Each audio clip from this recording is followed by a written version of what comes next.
നമ്മളിപ്പോ ഒരു കമ്പനിയുടെ മുന്നിലേക്കൂടെ ളുഹർ നിസ്കരിക്കാൻ വേണ്ടി പോകുന്നു, നിസ്കരിച്ചിട്ട് തിരിച്ചു വരുന്നു. 2 സമയത്ത് നമ്മൾ അത്ഭുതപ്പെടുത്തിയത് അവിടെ ക്യാഷറിൽ ഇരിക്കുന്ന ആൾ ഇങ്ങനെ ക്യാഷ് എണ്ണുന്നുണ്ട്. തിരിച്ചു വരുമ്പോ ചങ്ങായി ക്യാഷ് എണ്ണാണ്, അതും 500 നോട്ട്. അസറിന് പോകുമ്പോൾ മുമ്പ് എണ്ണുന്നു, മഗ്‌രിബിന് പോകുമ്പോൾ മുമ്പ് എണ്ണുന്നു. നമ്മൾ ആരെങ്കിലും വിചാരിക്കും ഇയാളെന്ത് കോടീശ്വരന മനുഷ്യന്, കാരണം എത്ര സമയം ഇയാളെയും എത്ര പൈസ.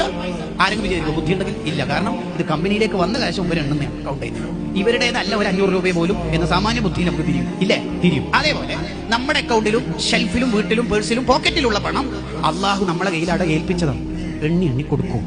അതുകൊണ്ടാണ് അള്ളാഹ് സ്വതക്കനെ കുറിച്ച് പറയുന്ന എല്ലാ സ്ഥലത്തും പറഞ്ഞിട്ടുള്ളത് യുൻഫിഖൂന മിമ്മാ റസഖ്നാഹും, നമ്മൾ കൊടുത്തതിൽ നിന്ന് അവർ ചെലവഴിക്കും. സമ്പത്തിൻ്റെതാണ്, അവൻ്റെ കയ്യിൽ ഹാൻഡ് ഓവർ ചെയ്തതാണ്, ജസ്റ്റ് മോൻ കൊടുക്കട്ടെ. യുൻഫിഖൂൻ, അവർ ചെലവഴിക്കുന്നു. തൊട്ട് ശേഷം പറഞ്ഞ വാക്ക് നോക്കണം, മിമ്മാ റസഖ്നാഹും, നമ്മളാണ് അച്ഛൻ്റെ കയ്യിൽ ഏൽപ്പിച്ചിരിക്കുന്നത്. യുൻഫിഖൂന മിമ്മാ റസഖ്നാഹും, നമ്മൾ നൽകിയത്. എന്തിനാ നമ്മൾ നൽകിയത് എന്നുള്ളത്? നമ്മൾ നൽകിയതിൽ നിന്ന് യുൻഫിഖൂൻ, അവർ ചെലവഴിക്കും. പിന്നെ എന്തിനാ നമ്മൾ പിശുക്കുന്നത്? ഇന്നലെ കൊടുത്തതല്ലേ നാളെ കൊടുക്കണ്ടല്ലേ എന്ന് ചിന്തിക്കുന്നതിന് പകരം നബി സല്ലല്ലാഹു അലൈഹി വസല്ലം തങ്ങളുടെ സ്വതക്കനെ കുറിച്ച് നിങ്ങൾ കേട്ടിട്ടുണ്ടോ? നബി സല്ലല്ലാഹു അലൈഹി വസല്ലം തങ്ങൾക്ക് ഒരു സ്വത്ത് കിട്ടി, ബിലാൽ റളിയല്ലാഹു അൻഹു ഏൽപ്പിച്ചിട്ട് പറഞ്ഞു ഫുള്ളായിട്ട് കൊടുത്തു. തീരുന്നില്ല.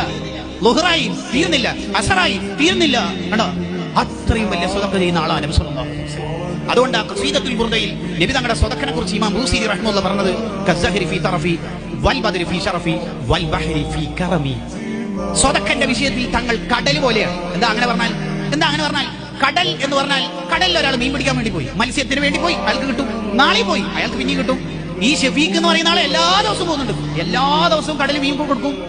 ഏതെങ്കിലും ദിവസം കടൽ പറയോ, നീ അല്ലടെ ഇന്നലെ വന്നത്, എനിക്ക് ഇന്നലെ കിട്ടിയോ മതിയായിട്ട്, ഇതെന്താ എല്ലാ ദിവസവും നീ വരുന്നത്? കടൽ ഏതെങ്കിലും ദിവസം പറയോ? ഇല്ല. 10 ആഴ്ച പോയി, 2 കൊല്ലം പോയി, ഏതെങ്കിലും ദിവസം കടല് ഇന്ന് മീൻ തരൂല, കാരണം എനിക്ക് തന്നിട്ട് തന്നെ മടുത്തല്ലോ, കടൽ പറയോ? ഇല്ല. ഷെഫീഖ് 2 കൊല്ലം കഴിഞ്ഞിട്ട് ഒന്ന് നിലവാരം മെച്ചപ്പെടുത്താൻ വേണ്ടിയിട്ട് പിന്നെ കടലിൽ മുത്തെടുക്കാൻ വേണ്ടിയിട്ട് പോകാൻ തുടങ്ങി. അങ്ങനെ മുത്തെടുക്കാൻ പോയിട്ട് മുത്ത് കിട്ടി. പിറ്റേ ദിവസം മുത്തെടുക്കാൻ പോയ കടൽ പറയോ? ഇനി വരണം ഇല്ല. അതുപോലെ നബി സല്ലല്ലാഹു അലൈഹി വസല്ലം തങ്ങളുടെ സ്വതക്കനെ കുറിച്ച് ബൂസീരി പറയാ കൽ ബഹരി ഫീ കറമി, അവിടുന്ന് കടൽ പോലെ. ആര് ചോദിച്ചു വന്നാലും കൊടുക്കും, ആര് ചോദിച്ചു വന്നാലും. ഒരാളോടും ഇല്ലാന്ന് പറയുന്ന പരിപാടി അവിടത്തേക്കില്ല. ഇല്ലാന്ന് പറയും, ആകെ അവിടുന്ന് ഇല്ലാന്ന് പറയും. അശ്ഹദു അല്ലാ ഇലാഹ ഇല്ലല്ലാഹ് എന്ന് പറയുമ്പോൾ മാത്രം ഇല്ല പരിപാടി അവിടത്തേക്കില്ലേ. ഇല്ലാന്ന് പറയില്ല എല്ലാവർക്കും. ഇൻ വജദ ജാദ വ ഇല്ലാ വഅദ. ഇപ്പൊ ഉണ്ടെങ്കിൽ കൊടുക്കും, ഇപ്പൊ സമ്പത്തില്ലേ സന്തോഷിപ്പിക്കുന്ന വാക്ക് പറയും. 2 ദിവസം കഴിഞ്ഞിട്ട് ഒരു ഫണ്ട് എത്താനുണ്ട്, എനിക്ക് തരാം. അങ്ങനെയാ. ഉണ്ടെങ്കിൽ ആ സ്പോട്ടിൽ കൊടുക്കും. ഇല്ലേ 2 ദിവസം കഴിഞ്ഞിട്ട് ഒരു ഫണ്ട് വരാനുണ്ട്, മോൻ പഠിക്കേണ്ട തരാം.